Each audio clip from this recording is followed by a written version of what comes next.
Hello दोस्तों, welcome to our channel. तो सबसे पहले बात करेंगे आज प्रोटेस्ट के बारे में, जो आप लोगों ने और सब टीचर्स जो है उसको सपोर्ट कर रहे हैं। तो कल जो है 11 बजे आप लोगों को ट्वीट करने के लिए बोला गया है। तो हाँ, हम लोगों का भी पूरा सपोर्ट है। ऐसा नहीं है जो लोग बोल रहे हैं कि भैया आप वीडियो बनाइए। मैं आप लोगों को कह रहा हूँ कि सबसे पहले आप लोगों की प्रायोरिटी में तो वही चीज़ होनी चाहिए जो आपके लिए है, मतलब स्टडी।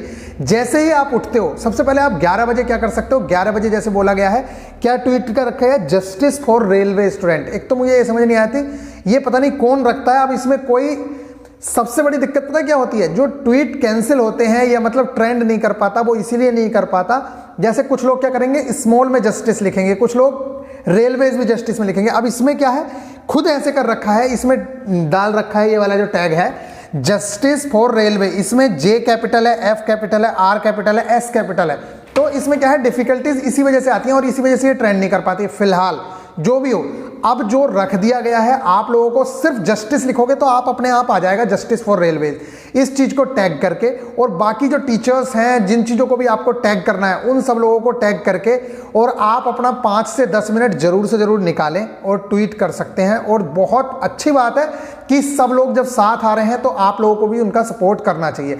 पढ़ाई एक अपनी जगह है और यहाँ पे उनका सपोर्ट करना एक अलग जगह है, क्योंकि मैं मानता हूँ कि पढ़ाई इससे बिल्कुल डिस्टर्ब नहीं होगी। अब देखो, दो तरह के स्टूडेंट आप लोगों को देखने को मिलेंगे।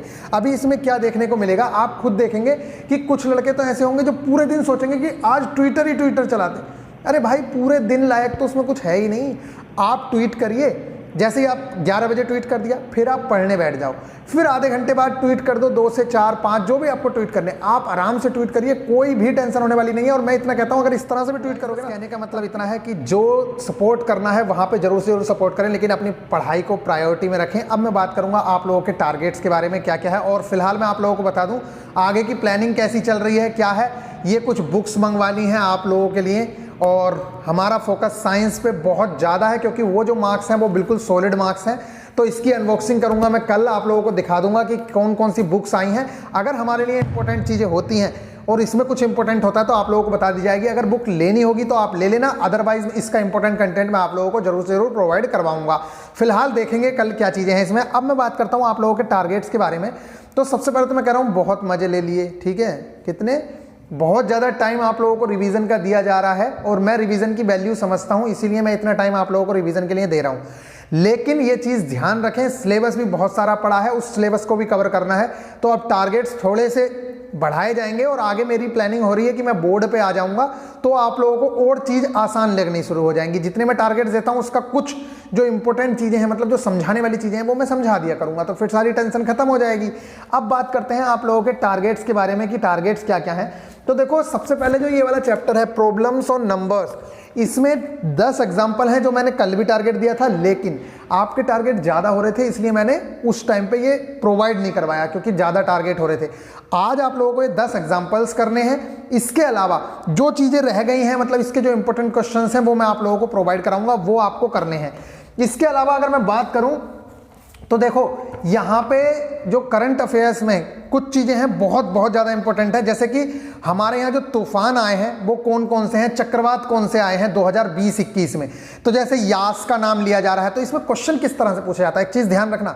देखो, आपसे सारी चीज़ों की उत्पत्ति का स्थान नहीं पूछा जाएगा।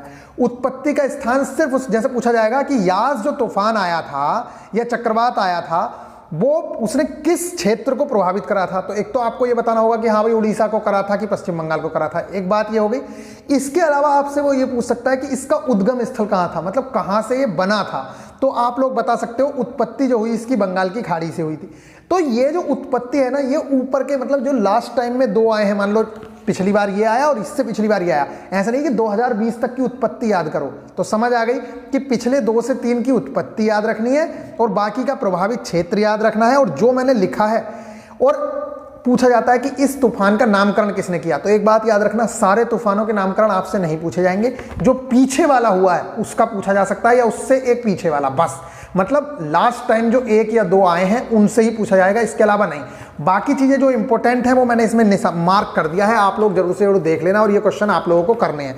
मटेरियल मैं प्रोवाइड कराता हूँ, सब लोगों को पता होगा कि टेलीग्राम ग्रुप में सारी चीज़ें मिल जाती हैं। इसके अलावा मैं बता देता हूँ, जिन लोगों ने अभी तक टेस्ट सीरीज वगैरह परचेज नहीं की है, आज लास्ट डेट है, क्योंकि 26 तारीख से लेकर 30 तारीख तक का इनका था। 18 महीने के लिए आप लोग टेस्ट सीरीज वगैरह परचेज कर सकते हो और 280 रुपीज में 18 मंथ्स मिलेंगे। आगे से आप लोगों को ये 12 महीने हो जाएगा, मतलब 6 महीने का टाइम आप लोगों का कम हो जाएगा। तो अगर आप चाहते हो कि टेस्ट सीरीज परचेज करनी है तो बहुत अच्छा टाइम होगा, आप लोग टेस्ट सीरीज परचेज कर सकते हो। नीचे भी लिंक दिया रहता है, टेलीग्राम ग्रुप में मैंने आप लोगों को बता दिया है। और अच्छी खासी टेस्ट सीरीज है, काफी बेनिफिट आप लोगों को देखने को मिलेगा। अगर 1 से 2 मार्क्स भी बढ़ते हैं तो आप लोगों के लिए बहुत ज्यादा बेनिफिशियल होगा। अब बात करते हैं कि प्रमुख कृषिगत उत्पादन भारत एवं विश्व। देखो एक पार्ट मैंने आपको पहले दे दिया था कि कोयला उत्पादन में, हीरा उत्पादन में कौन प्रथम है। अभी हम बात कर रहे हैं कृषि से रिलेटेड, मतलब धान के उत्पादन में प्रथम स्थान किसका है, गेहूं के उत्पादन में किसका है। तो एक चीज ध्यान रखें, देखो अब जैसे धान है, जैसे गेहूं है, अब ये क्या है, अब जो सबसे बड़ी कंट्री है उसके चांसेस ज्यादा बनते हैं। जैसे इंडिया है, चाइना है, इनके चांसेस ज्यादा बनते हैं कि ये वाली चीजें ज्यादा उत्पादन हो रही हो। ठीक है, तो एक तो दिमाग में थोड़ी सी क्लैरिटी ये बना के रखो कि अगर ऐसा क्वेश्चन आता है कि मान लो चीनी का उत्पादन कहाँ हो रहा है, चाय का उत्पादन कहाँ हो रहा है, दूध का उत्पादन कहाँ हो रहा है, तो छोटी कंट्रीज के नाम बहुत कम देखने को मिलेंगे। आप खुद सोचो, जैसे चाइना है, अब चावल की अगर बात होगी, गेहूं की अगर बात होगी, तो आपको क्या देखने को मिलेगा, चाइना मिलेगा, क्योंकि उसके पास एरिया भी है, उत्पादन करता है। तो समझ आ गई इतनी बात, और उसकी जो लैंड है वहां पे इतना ज्यादा उत्पादन होता है। तो थोड़ा सा अगर ध्यान रखें। ऐसे ही अगर उत्तर प्रदेश की बात करें, मतलब भारत में बात करें, तो उत्तर प्रदेश के पास काफी एरिया है, सारी चीजें हैं, तो आप लोग समझ सकते हैं कि उत्तर प्रदेश काफी चीजों में अग्रणी होगा। इस तरह से एक दो दिमाग में आपके क्लैरिटी बन जाती है कि ये चीज अग्रणी होंगी, बाकी चीजों को एक दो को याद करना पड़ता है, तो उन्हें याद कर लीजिए। ठीक है, तो ये आप लोगों को करना है कि चावल उत्पादन में कौन ऊपर है, गेहूं उत्पादन में, गन्ना उत्पादन में, आलू उत्पादन में, दालों में, मैंने मार्क कर दिया है, सिर्फ वही याद कर लेना, वो इंपॉर्टेंट है और वही चीजें आपकी देखने को मिल जाएंगी। ये आपके स्टैटिक के थे। एक बात और, मैं आज आप लोगों को टारगेट देने वाला था भारत की वन स्थिति रिपोर्ट, क्योंकि मैंने आप लोगों को कहा है इन्वायरमेंट से रिलेटेड कोई भी न्यूज होती है हमारे लिए बहुत ज्यादा इंपॉर्टेंट होती है, लेकिन मैं नहीं दे रहा हूं। उसके पीछे क्या रीजन है, अभी दिसंबर में रिलीज होने वाला है दोबारा से 2021 की रिपोर्ट, क्योंकि 2 सालों में वन स्थिति रिपोर्ट आती है। तो अगर मैं 2019 वाला दे दूंगा, जैसे कि कुछ करवाते भी होंगे कि 2019 वाला करेंगे, और कुछ लोगों ने वो वाला याद भी रखा होगा, लेकिन अब वो चीजें, डेटा चेंज हो जाएगा, तो वो लोग कंफ्यूज हो जाएंगे। अब वाला भी पढ़ेंगे, पुराना वाला भी पढ़ेंगे। इसलिए मैं क्या करा रहा हूं, अब वाला करा ही नहीं रहा, हमारे लिए इंपॉर्टेंट तो है, लेकिन हम दिसंबर वाला करेंगे। ठीक है, तो ये वाली चीज हो गई। इसके अलावा मैथ्स में मैंने आप लोगों को बता दिया प्रॉब्लम्स ऑफ नंबर्स है। और अगर मैं बात करता हूं साइंस की, तो मेटल्स एंड नॉन मेटल्स वाला जो चैप्टर था, जो मेटल्स एंड नॉन मेटल्स वाला चैप्टर है, इसमें आप लोगों को हाफ चैप्टर ये हो गया था और मैंने आप लोगों को बताया था। इसके अलावा देखो, ये आपको सक्रियता श्रेणी जरूर पता होनी चाहिए। ये वाली जो श्रेणी है ये आपको जरूर से जरूर आनी चाहिए कि कौन किसको प्रतिस्थापित कर सकता है। जैसे जब रिएक्शन होती है ना, तो कॉपर की जगह पे Fe आ रहा है कि Fe की जगह पे कॉपर आ रहा है, कॉपर क्यों हटा रहा है Fe को, ये वाली चीजें आपको पता होनी चाहिए। इसकी सीरीज पता होनी चाहिए, और आप लोगों को पता है जो सीरीज में ऊपर होता है वो हटाता है, कि जो सीरीज में नीचे होता है वो हटाता है, वो सारी बातें आपको पता होनी चाहिए। इसमें पढ़ोगे तो आपको सब समझ आएगा। NCERT पढ़ना जरूरी है, और मैं बताता हूं सिर्फ टारगेट कंप्लीट होना चाहिए। किस चैनल से करते हो, कहां से करते हो, ये मुझे मतलब नहीं है, बस आप टारगेट कंप्लीट करके दो। हेल्प आप किसी भी चैनल की ले सकते हो। धातु अभिक्रियाएं कैसे करती हैं ये आप लोगों को पता चल गया होगा, सारी इंपॉर्टेंट चीजें हैं। और धातुओं का निष्कर्षण, ये निष्कर्षण भी पता चल गया है। इसके अलावा आप लोग एक चीज ध्यान रखना, बहुत ज्यादा पूछे जाने वाली चीज है, यहां पे पूछा जाता है भर्जन और निस्तापन, इन दोनों की रिएक्शन आपको पता होनी चाहिए। क्वेश्चन पता होना चाहिए भर्जन क्या है, निस्तापन क्या है, ये आप लोगों को जरूर से जरूर पढ़ लेना। ये वाली जो रिएक्शंस हैं, ये दोनों चीजें आप लोगों को बहुत अच्छे से आनी चाहिए। इसके अलावा रेलवे में वेल्डिंग के लिए कौन सी प्रोसेस अपनाई जाती है, कौन सी वेल्डिंग होती है, ये आपको पता होना चाहिए। थर्मिट वेल्डिंग होती है कि कौन सी होती है। संक्षारण आप लोग पढ़ लेंगे, और इसके अलावा संक्षारण से बचने के उपाय यहाँ से ये चीजें पढ़ लेंगे, बहुत ज्यादा इंपॉर्टेंट है। और इन शॉर्ट आप लोगों को ये दिया जाता है कि हमने क्या सीखा क्या नहीं सीखा। ठीक है, तो ये वाली चीजें आप लोगों के लिए इंपॉर्टेंट थी, इतना आप लोगों को करना ही करना है।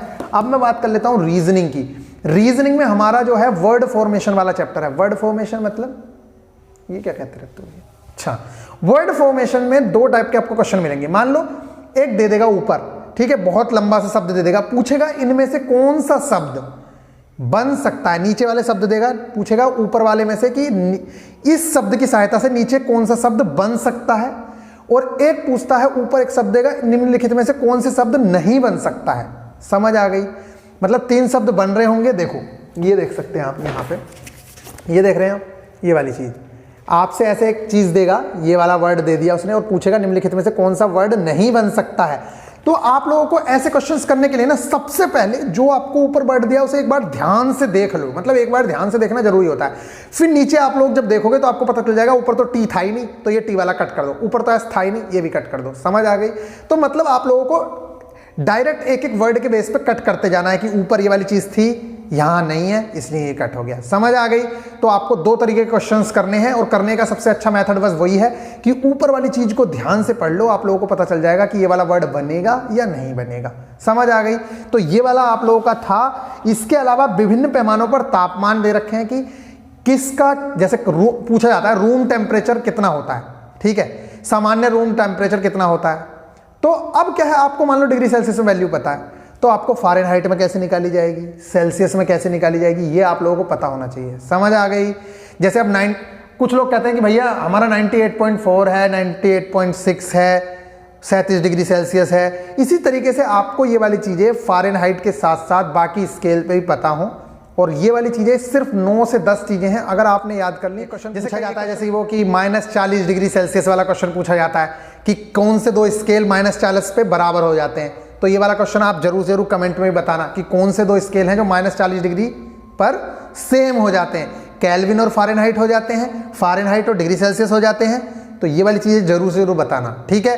तो एक क्वेश्चन ये हो गया। इसके अलावा अगर मैं बात करूं तो बस ये वाले आपके टारगेट्स हैं जो मैंने आप लोगों को दे दिए हैं, पदार्थों की स्थिति और कारण। हाँ, एक चीज़ और, जैसे कि यहाँ पे मैंने दे रखा है इसमें पदार्थों की स्थिति और कारण से जो क्वेश्चन पूछा जाता है कि कौन से पदार्थ की क्या स्थिति है। यार बुक कहाँ चली गई, बुक दिख ही नहीं रही है। अच्छा हाँ, तो एक बुक अभी मिल नहीं रही है, मैं बता देता हूँ फिर भी। तो ऐसे पूछा जाता है कि टमाटर का लाल रंग जो है किस पदार्थ की उपस्थिति के कारण होता है, ठीक है। ऐसे ही आंवले का कैसेलापन, मतलब ये वाली जो जितनी भी चीज़ें हैं, हल्दी का पीला रंग किसके कारण, किसकी उपस्थिति के कारण होता है। तो ये वाली चीज़ें बहुत ज़्यादा पूछी जाती हैं। तो आप लोग इस चीज़ों को करोगे तो फिलहाल जो जितने भी टारगेट्स हैं वो सारे टारगेट्स मैं एक बार और बता देता हूँ आप लोगों को। Problem of numbers, word formation, metals and non metals chapter complete करना है। इसके बाद हम लोग प्रीवियस ईयर करेंगे और ज़्यादा टेंशन लेने की जरूरत नहीं है। फिलहाल ये वाले टारगेट कंप्लीट करो और ट्वीट्स लगातार आप लोग करते रहना। कल बहुत अच्छे से नंबर 1 ट्रेंड कर ही जाएगा, कोई टेंशन नहीं है, क्योंकि हमारी जो आबादी है बहुत ज़्यादा है, ट्रेंड कर जाए। और आई होप भगवान से प्रे करेंगे कि भगवान भी सुन ले, आप लोगों की भी हमारी भी, जिससे कि क्या हो, एग्जाम की डेट आ जाए, क्योंकि बहुत ज़्यादा दिन हो गए। इसके अलावा अगर किसी के पास टेस्ट सीरीज वगैरह नहीं है, बुक्स नहीं है, तो आप लोग जरूर से जरूर ले लो। लालच मत करो उन चीज़ों में। अगर आपके पास हार्ड कॉपी में बुक नहीं है और आप अभी भी लालच कर रहे हो तो आप सबसे बड़ी बेवकूफ़ी कर रहे हो। बस मैं इतना ही कहना चाहता हूँ और बाकी मिलेंगे फिर नेक्स्ट वीडियो में। तब तक के लिए बाय। ये वाली जो बुक्स आई हैं इनकी अनबॉक्सिंग करेंगे कल या परसों में, कौन कौन सी बुक आई हैं और क्या क्या है, क्या बुक हमारे लिए इंपॉर्टेंट है या नहीं है, ठीक है। फिर मिलते हैं नेक्स्ट वीडियो में, तब तक के लिए बाय, टेक केयर।